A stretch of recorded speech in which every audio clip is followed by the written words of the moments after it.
Hey everyone, welcome to Tent Talk, the Farmers Market podcast. This podcast is all about farmers markets, how to increase your market business success while providing people with fresh food. Farmers markets are essential. Whether you're a farmers market manager or a small farmer or food maker selling at farmers markets, you have found just the right podcast. This week we're chatting with Brett and Patricia Keller, owners and operators of City Gate Events, about making the leap from managing annual festivals to operating weekly farmers markets. Hey everyone, I'm one of your hosts, Bridget Myers. I'm a longtime farmers market manager and education coordinator at Farmers Market Pros. And I'm Kat Fields-White, Director of San Diego Markets, still an active farmers market manager and consultant, founder of Farmers Market Pros, and host of Intense, the Farmers Market Conference, and the Farmers Market Pros community. And I'm Justine Marzoni-Mead, Tent Talk producer, marketing director for Farmers Market Pros, and logistics coordinator for Intense, the Farmers Market Conference 2023. Coming up so soon. So soon. It's sneaking up on us. That's right. Today's episode of Tent Talk, the Farmers Market podcast, is supported by Intense, the Farmers Market Conference, bringing market managers, farmers, and food makers together again on March 6th, 7th, and 8th, 2023 in almost always sunny San Diego, California. There are no better ideas than those that come from the farmers market hive mind. Find more information and register now by clicking the conference button at farmersmarketpros.com. Well, welcome back to Tent Talk, everybody. Today we are joined by the dynamic duo behind City Gates Events, Brett and Patricia Keller. Since 2012, this husband-wife team has designed and executed high-quality festivals that bring the community together, create connections, and encourage commerce. They've had great success pulling off large-scale events across Southern California, such as Encinitas Oktoberfest, Vista Strawberry Festival, and Carlsbad Makers Market and Crafters Showcase. In 2021, they were recruited to take over management of the San Marcos Farmers Market, a whole new ballgame. Welcome to Tent Talk, Brett and Patricia. Thank you. Thank you. We're very excited to talk to you. We already know you very well, but we're excited for our listeners to kind of hear your story and talk about managing weekly events now. Yeah, it's interesting to talk about the difference between managing an annual event and managing a weekly event. So this is going to be great. And if you've seen any photos from the 2022 Intense Conference, you've probably seen pictures of Patricia smiling and engaging, and she was just like the little mascot of the conference. Yeah. Because she was just like asking the best questions and really involved in all of the discussions. And her and Brett were just a really lovely presence at our last conference. So I'm so glad we get to chat with them today. It's true. Everyone gets to hear. So if you want to just tell us a little bit about your personal and professional background and what led the two of you to event management and working that together. I think we all want to know. I'll start off with personal and professional is a quick summary. I came from kind of an independent contracting where I worked with charter schools, was teaching classes there after being a mom, stay-at-home mom. Prior to that, I was in the Marine Corps and stepped out of that and was a reservist for 20 years. So had a lot of wide variation in my background. And then in 2012, 2013, we were approached by friends to help out with their events, and we began our training and taking over events at that time in event management. Mm-hmm. And I had been involved in the military as well, in the Navy, and I was in the reserves for about 18 years, and also started my own cleaning service. And did that for a number of years, managing people. And then I got involved with sales and in the cleaning industry. And then also started doing project management with another company. So, and then we kind of started off with very slowly getting involved with street fairs and in doing that in 2012. As a part-time work. I feel like our job is weird, and also oftentimes market managers' backgrounds are weird. Yes. In that a wide combination of experience often really works well. Eccentric. Yes. Yeah.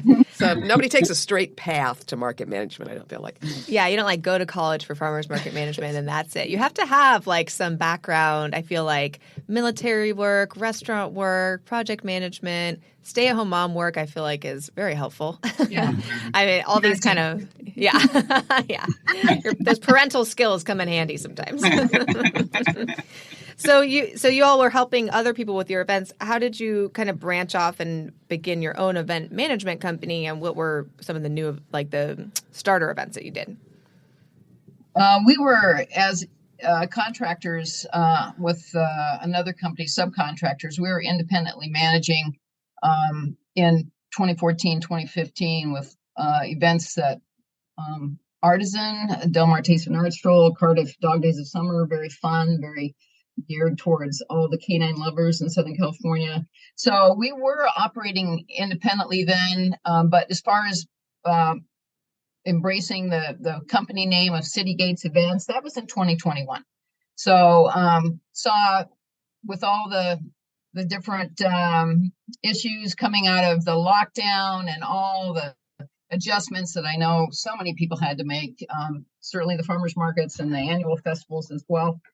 We just saw it as a natural break to spin off City Gates Events.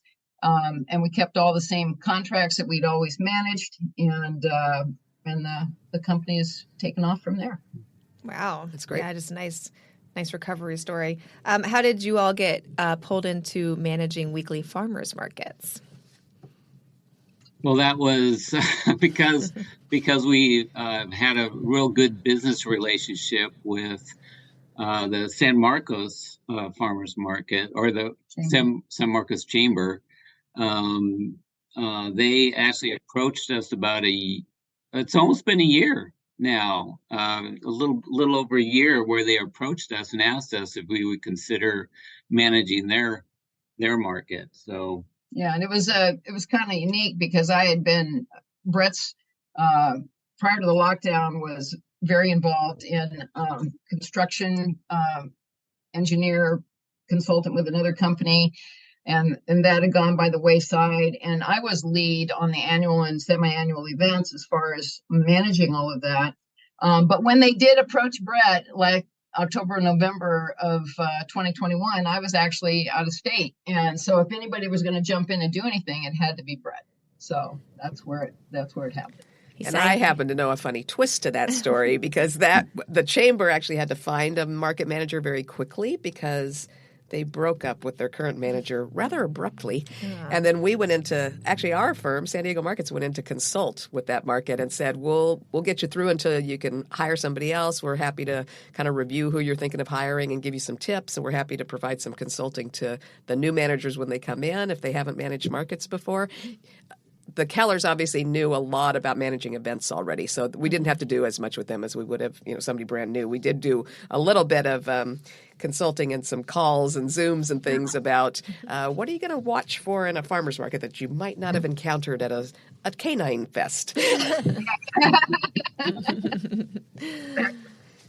There's similarities and a lot of differences. That's the differences. I feel like. Yeah. So yeah, you guys like off to the right foot. A though. canine fest. Yeah. Dogs You're are welcome. Dogs. Our farmers markets, not so much. Well, we are so glad that you stumbled into this wild industry because now we have more friends. So we want to hear, if you could just kind of give us the rundown of your first market, your firstborn, the San Marcos Farmers Market. What day of the week is it? What's the vibe there? Who shops the market? Tell us about your farmers market. Sure. So we have about approximately 35 vendors that come in. That's farmers and vendors. We have a wide variety of different selection. We have hot foods, we have farmers, we have crafters, and we have prepackaged foods. We have a baker that comes in with fresh baked bread, and we have a cheese guy that comes in, and so it's just a real neat time. Our market is on Tuesdays at North City area in San Marcos. and it's from 3 to 7 right now. And the community, we see that it's fun to see when people are standing in line waiting for the vendors to get set up so they can start buying stuff. So it's pretty fun. And we are just north, just across the street from the Cal State University San Marcos. And so we have a lot of students that come by, and one of our main emphasis now is to let the community know more that we have a market here that's close to their location. So there's been a lot of advertising in the different papers and just getting the message out. And the San Marcos Chamber has Melanie Jamil. She's the event director for the chamber, and she does a lot of work in promoting the farmers market. Well, that's wonderful. What a great asset to the community, especially for all those youngins that are probably just eating top ramen and Takis. Yeah. So, how does the foot traffic kind of ebb and flow when, during summer or on winter break? Do you see a big difference in who's shopping the market when the school isn't currently in session? Yes, that's a good question, because that is very true, because we are so close to the university. When, the kids are out of school, then they're usually gone. And so we have to really rely on the community at large to come in and help support the event. But we have all different ages that come in, and the development there, they actually hire the music that comes in every week. So we get live music that comes in, a wide variety of different music that's played, but it really adds a lot to the vibe of the market. And so families will come out, and especially in the summertime, and we get a lot. That's where we get a big push of people. And when it gets colder, there's not as many people that come out, or if it rains, people don't come out. But they will, though, if you keep showing up. I think, the history of the San Marcos market was that I think there was, in its previous incarnation, it wasn't as serious about being there, rain or shine, and that kind of thing. So I think with you guys being dedicated to that approach, you will train your customers to be able to trust you if it's drizzly. And, heavens knows, we're silly about how we whine about rain in San Diego, where we get so little of it. We did have a very rainy Tuesday recently, though. That's true. I always think about it because our Pacific Beach Market was on Tuesday when we operated. It's still operating, but now every time there's like a Tuesday that or one Thursday, was really rainy. Oh, yeah. And it was raining, day. and I was like, oh, the market. So, but I mean, shoppers come out, and if you have neighborhood shoppers around there, even if the kids aren't there, then it's helpful for them. So it seems like you have such a good partnership with the chamber and the developer. Most market operators that are doing, especially if you're doing multiple markets, you get a lot of developers approaching you and saying, we're starting this new development, bring a farmer's market in because they look pretty and it'll attract tenants and it'll attract, home buyers and that kind of thing. And they're trying to load a little bit too much on a farmer's market, especially if the spaces are not occupied yet. And so I think a lot of market operators are a little bit wary. But I feel like the developer in your area has been pretty proactive about providing assets to the farmer's market. When you talk about live music and the space that they provide, I think if I remember correctly, they provide a little bit of maintenance help and that kind of thing. So it can be a good relationship if you work it out right.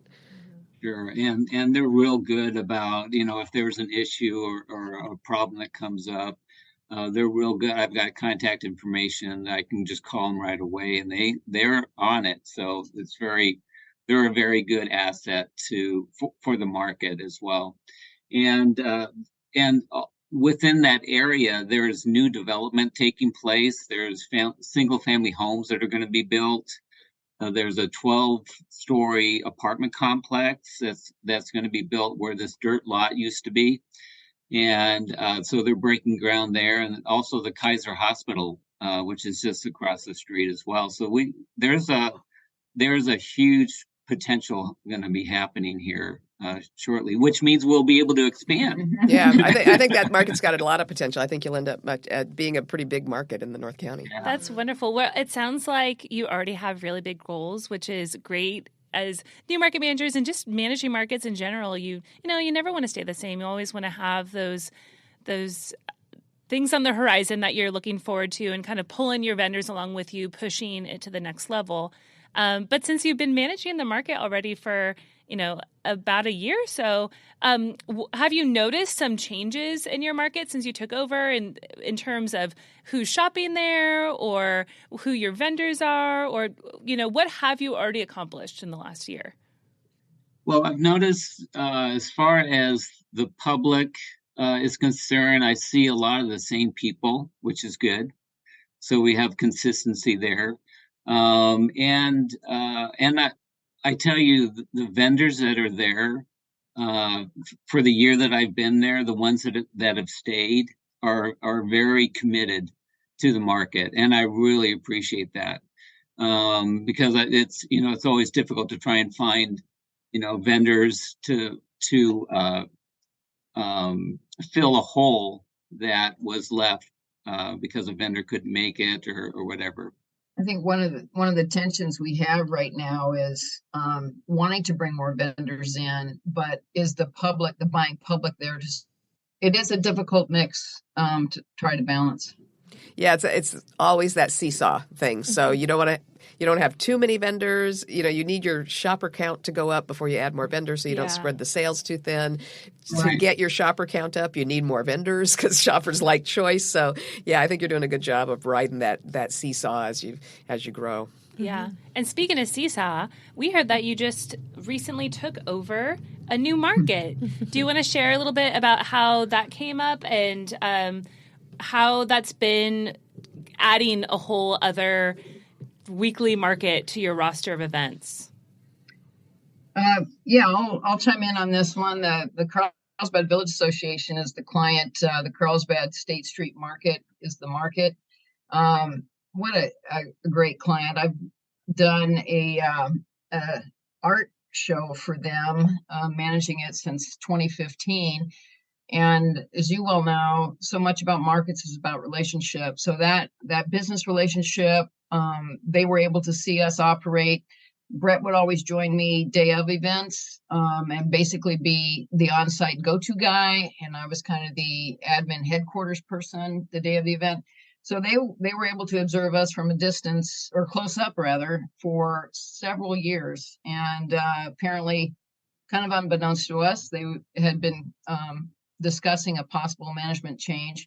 And then they approached us, would you be interested in doing something on a weekly basis? And I'm like, I don't have the bandwidth for that. I don't really think so. And then it was kind of left, the conversation went dormant. And then the San Marcos thing happened abruptly. And all of a sudden we're in a market and Brett's running lead on San Marcos. And then they approached us again. And it seemed like, I think they saw us kind of get our feet wet on San Marcos and make some mistakes and figure our way through that. And then I don't remember when we took that over. It's been very recent. 2 months ago. 2 months. Yeah, just a couple months. So that's a whole question is how do you deal with taking over a market that's already established under a different long-term manager? Yeah. What kind of have you had any stresses with the vendors that might be uncomfortable with a new management team or shoppers or the way you do things? Yeah, not to toot my own horn, but just to know that the vendors noticed a different vibe about when I was there. That they weren't very anxious, and I was able to approach them and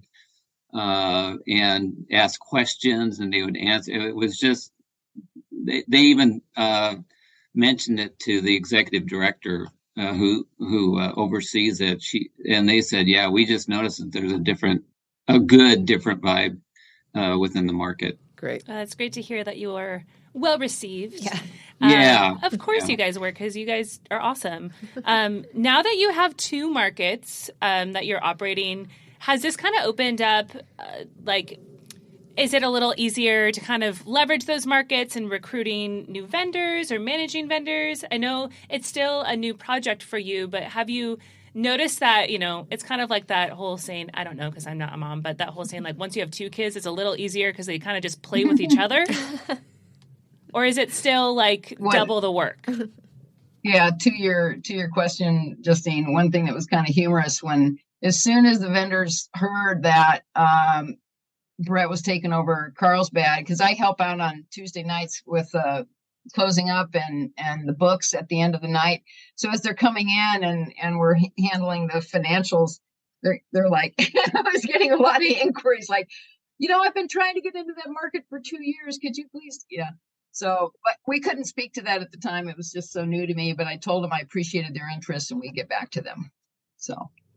Well, that's great. How do you manage it like with staff? I know it sounds like both of you are on site a lot. Do you have other staff members that help? And, we found in our organization, it's a little easier when we have a few markets because then that staff member has a bit more work. It's kind of hard to get somebody one day a week. So how are you guys managing that now?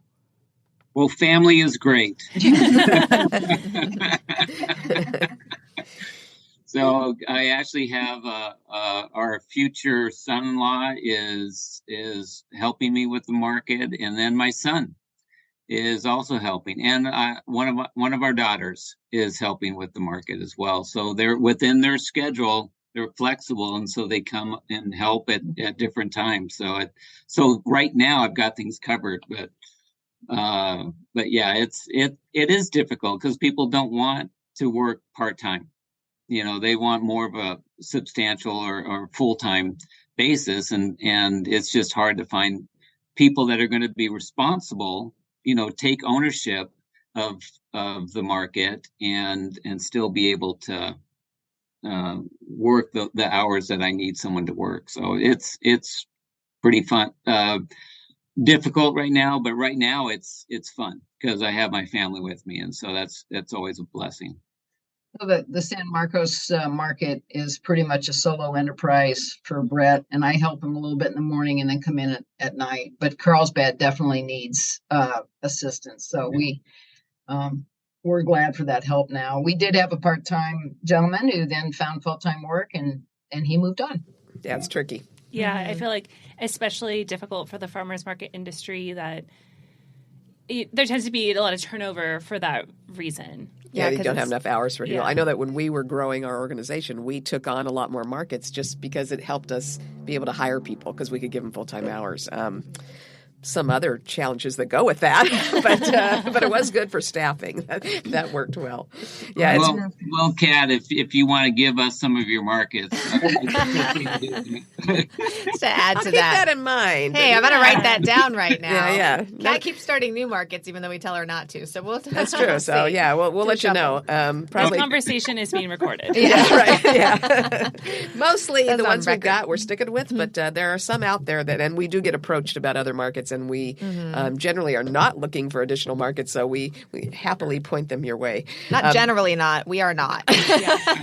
We're busy on the Farmers Market Pros side. Yeah, that's what Justine and I are always like, what about the conference and the podcast and the consulting? Please don't start another market. But it's good. That's why it's good to know other market managers in your same area because you can kind of share these resources and share opportunities. Yeah. Say, you can refer people back and forth. So I don't want it, call this guy. Yeah. Right. Yeah. It's just exactly. But it's good when you've got somebody that you respect that is going to do it right that you can refer people to. So that's that's part of the trick. Precisely. But I love that you've got your kids and your future son-in-law working because just like farmers have big families, I think farmers market operators often rely on that. I know that drill. Right? And I feel like if your kids need to call me, they can. We can have a support group for working with our parents who run farmers markets. Yeah. And that future son-in-law, it sounds like he's passing the first test. Yeah. So he can help you manage a farmer's market. That's right. He'll stick around. That's right. Well, so now that you've been doing this for a little while, I know that sometimes people that manage annual events say, oh, yeah, I can manage an annual event. No problem running a farmer's market. And there really are some serious differences. What have you discovered in terms of what's similar and what's really different for a weekly event in a farmer's market versus an annual event where you're bringing people in once a year? Well, I think for the farmer's market, at least the location is established, and you pretty much have the same vendors and farmers that come in, so there's consistency there. Of course, some call out, and then you got to frantically find someone else to fill that spot. But and in comparison with doing like annual events, I think you have a lot more lead time for the annual events, and plus there's a lot more like permits you have to get, and you have to go through the city, you have to go through the fire department, and all that stuff. I mean, we do that for farmers markets too. Maybe you haven't been there long enough to have done that yet. Maybe Melanie has done that. Yeah, I think, it sounds like you have partners on that. But go ahead. I think one of the, all the permitting and the interface with local government is, it's a huge spin up if you're starting a farmer's market, and we have been, relieved of that duty. We haven't had to stand up a farmer's market. So stepping in and taking over management is much different than having to stand up something from scratch. But related to that, every time you're doing an annual event, you have a mini kind of a stand-up drill that you have to do, where you do have to pull the permit, you got fire department blessing, the traffic control plan. So you're kind of doing that from scratch every time you do an annual or semi-annual event. So it's attractive to me as really a festival manager to see what Brett has when he walks into something that's kind of up and running. And again, this does not address the tremendous work that goes into standing up a farmer's market, because we have not done that. Gotcha. We may talk offline after this and make sure that you realize that either the chamber is doing it and the village association is doing it, or you're going to need to do it again every year, because we actually do have to do that every year for farmers markets here. Yeah, those have to be filed all over again. Okay, that's good to know. Yeah. Thank you. So Still learning. Absolutely. It takes a while for sure. What kind of tools have you found that helped you learn, the difference in farmers markets, and what have you used in this last year to kind of figure things out? What's that? We use the Intense conference. Well, there you go. Not to toot our own horn. We're tooting our own horn, teeing that up for you. Excellent. Are there things that you wish you knew before you jumped into this? I mean, looking back, if you knew then what you know now, would you have taken this on, or would you have said, "Hey, I need to figure some of these things out first"? Well, I don't have a life anymore. None of us do, okay, Brett? But we have really good groceries. Yeah, we eat well. This is our life now. We're your only friends. Right. I think one of those lessons learned is just if you want to implement change in any market operations, especially if you're the new kid on the block, you need to make sure it's well communicated, and you need to communicate that justification. Otherwise, you're going to ruffle feathers, or even create a mutiny, which,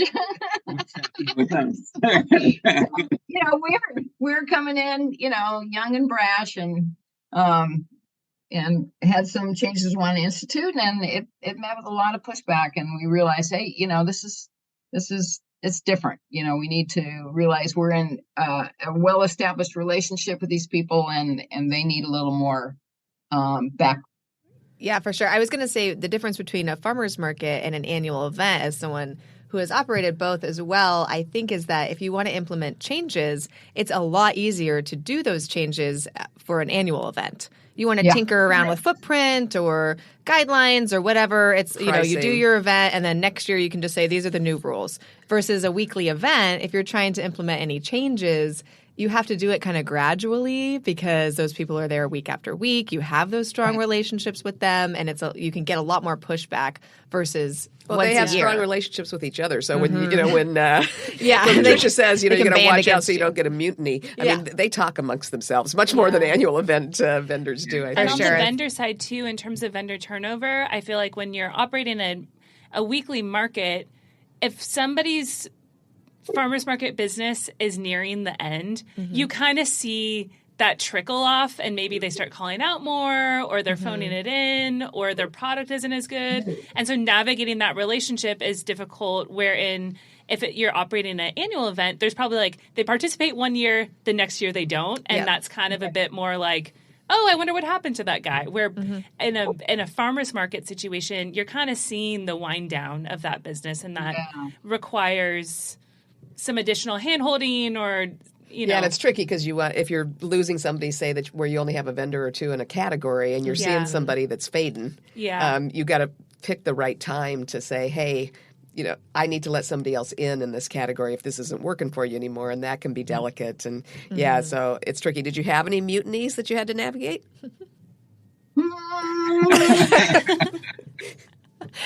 Off the record. Maybe. As it pertains to operating hours, we had a lot of pushback on something we wanted to do. So we, we're learning as we go. Gotcha. So, we have changed operating hours at a handful of our markets too. So we know that can be a tricky change. Well, at our really big market, we started out, we were at like 9:30 to 1 when we first started, and then we gradually, or maybe even 9:30 to 12:30, something. Anyway, we gradually, year after year, would add a half hour at the beginning or the half hour at the end, and gradually expand it because we were so busy we needed to dilute the crowd on the street. Yeah. But there was always a handful of pushback, but then there were other vendors that were really excited about it because it gave them more time to sell. And so I think you learn over time, too, who the vendors are that are going to be excited about what you're doing and that can help kind of give a pep talk to the other vendors, and you want to start with them as opposed to starting by informing one of the naysayers that is just kind of really just a change-resistant human, and there's plenty of those. Because they'll always be grumpy about whatever you're doing. Yeah. Even so if you open at 10. Yeah. Yeah. You want to get the happy ones, the excited ones, the kind of hungry ones on your team before you break the news to the folks that just have a hard time with change. Yeah. For sure. It's tricky. So are there things that you've learned managing farmers markets that have affected the way that you operate your annual events?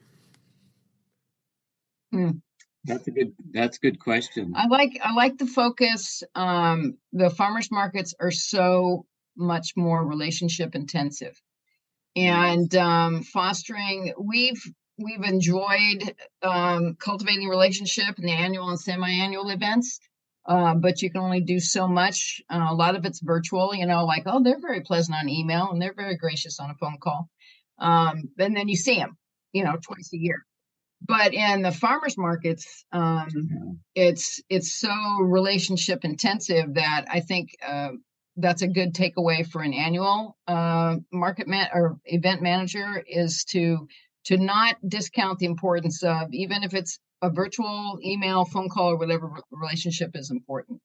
And I think you can get a lot more distance mileage, out of your event if those vendors or farmers feel comfortable in that relationship. Yeah, for sure. And there's so many events now. There's a brilliant little pop-ups and more annual events coming online, and of course always more farmers markets. So building those relationships is what helps you make sure you can fill those categories and have a real grocery store on the street, because you've got those vendors that are comfortable with you. They know what to expect from you. They know that you're going to communicate well and respect their needs, even while you're making decisions that are going to benefit the whole market. Yeah, for sure. I know. I was thinking we do some annual events, and there's some vendors that are better suited for an annual event with us because we don't mind seeing them a couple times a year, and our relationship probably wouldn't last if we had to see them every week. Yeah, it's better for both of us, both us and them, if we just stick to a couple times a year with them. So yeah, just kind of figuring out what those relationships are. But I think for annual events, once you have these good relationships, vendors talk to each other. So even vendors that are in your market that maybe aren't going to do your annual events, they'll see vendors at other markets or events, and they'll say, hey, Brett and Patricia are great managers. They're really great to work with. You should do their annual event. So I feel like it's if you can handle it, it's nice to have both, because you can kind of, get a good reputation around town. And so it'll help both the weekly markets and the annual events. Yeah, there's a lot of nice cross-pollination, especially with the farmers markets being, you've got some really cool artisan crafters in certain markets, and they're the ones that can step into an annual or semi-annual event, and they're really nice to have on board. Oh, for sure. Yeah. Mm-hmm. Yeah. Would you recommend for other farmers market managers that they look at, assuming, are you going to keep doing both annual events and the weekly markets? Is that your plan, or are you phasing one or the other out? No, at this time, we're planning on doing both. Yeah. And would you recommend that? Is that a good combination maybe for farmers markets? Should they look at adding an annual event or two, or vice versa? Would you recommend that annual event folks look at farmers markets? As the one who focuses on the annual, semi-annual, you need to make sure you have the bandwidth, because for several years, I was like, I just can't even comprehend doing a weekly commitment, especially when you consider our San Marcos event market is on a Tuesday. That's our major recovery day when we have Sunday events. I mean, I'm literally drooling on myself on Tuesday mornings looking for a cup of coffee. Right.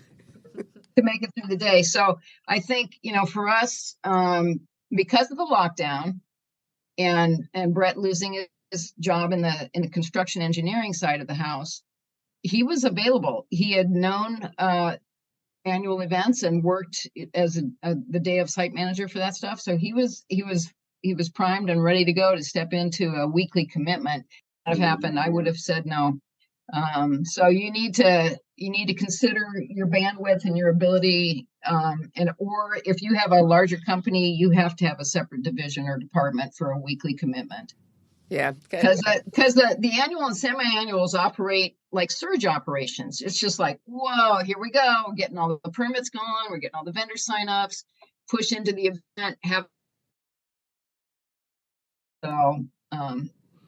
I think I hear a little bit of the military background there. Yeah. We got a surge operation going here. It's Christmas Village time. Let me use that one. That's right. Well, that's great. Anything else we should have asked you? Any revelations you've had in the last year while you're making this transition into covering both sides of the aisle? Well, I'm not saying my wife isn't, but I'm a people person, and so I just love engaging with the different people and knowing their family and just and it's really helped, I think, in developing that relationship with the farmers and the vendors and I also do that in the annual events, but I can't do it as often. Yeah. So weekly, I see my extended family once again, and just to see how they're doing. If someone broke a leg, how they doing now, and just stuff like that. So. And coming in from the annual events, we would tell our staff, you do not know what has happened in that vendor's life when he drives up to the barricade at 4 a.m.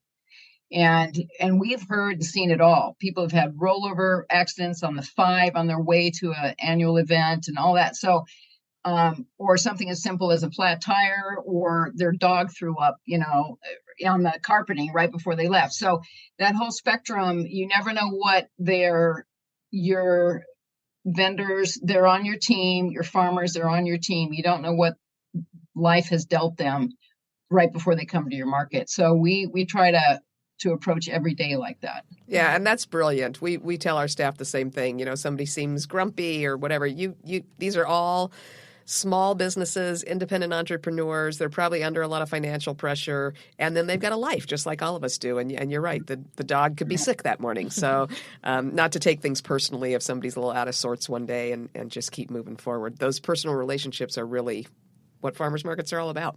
Thank you for being with us today. This was a pleasure. And we'll see you around town, and I will keep you in mind as people come looking for us to open new markets, and that will make my staff very happy. Yes. And we hope to see you at Intense again. Yeah.